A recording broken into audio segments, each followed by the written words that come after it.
Hello Tamim, আমার এমপ্লয়িকে 20 লাখ টাকা দিয়ে দিত আর আমার অ্যাকাউন্টে 5 লাখ টাকা পাঠাই দিই। এনে হ্যাঁ স্যার হ্যাঁ, দেশের যে অবস্থা এই বাংলাদেশের বিজনেস টিকবে না। কালকে ইতালি যাবো, বুঝছস? টিকিট টাকা রাখতো। আরে মিয়া, তাড়াতাড়ি শার্ট দেখাও মিয়া, আনকমন শার্ট দেখাইবা একদম, যাতে এই পৃথিবীতে আর এক পিস থাকে এটাই। ভাই আপনি আমার দোকানে আসছেন ভাই, আমার দোকান ভাই ধন্য ভাই। আপনার এমন একটা শার্ট দেখামু ভাই, এই শার্ট এই এলাকার মধ্যে আপনি খুঁজে পাইতেন না, অনেক দামি একটা শার্ট। কি অবস্থা আপনার দোকানে? হ্যাঁ, গরম অনেক ঠান্ডা লাগতেছে, সিনে দোকানে এসি লাগবে ভাই, এই বাইরে বাতাস কর।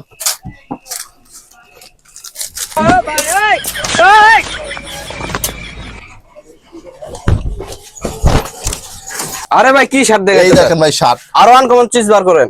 আরো আন কেমন লাগবো? হ্যাঁ, এই দেখেন ভাই, শার্টের কালেকশন দেন ভাই, এই শার্ট ভাই এলাকার মধ্যেও নাই। না ভাই, এই শার্ট চলবো না। এরকম শার্ট দেখান, পৃথিবীতে মাত্র এক পিস আছে। বারবার আমাকে ডিস্টার্ব করতেছে। হ্যাঁ অ্যাসিস্ট্যান্ট, বলো তোমার অ্যাকাউন্টে টাকা যায় নাই? 20 লাখ হবে না?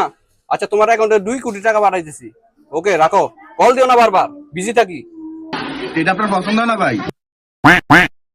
ভাই একটা শার্ট আছে, এটা শুধু আপনার জন্যই বানাইছে, দেখেন ভাই, শুধু আপনার জন্যই বানাইছে।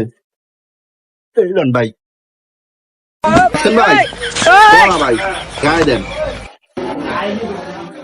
ওরে ভাই সেই ভাই, আয়না দেন ভাই, আয়নাত। ও ভাই ভাই কত ভাই, শুধু দামটা কোন মিয়া? মাত্র 10K ভাই। থ্যাংক ইউ তো ভাই, বিকেশে মারে দিছি, দেখেন টাকা গেছে। এই মাল তো কারো কাছে নাই আবার।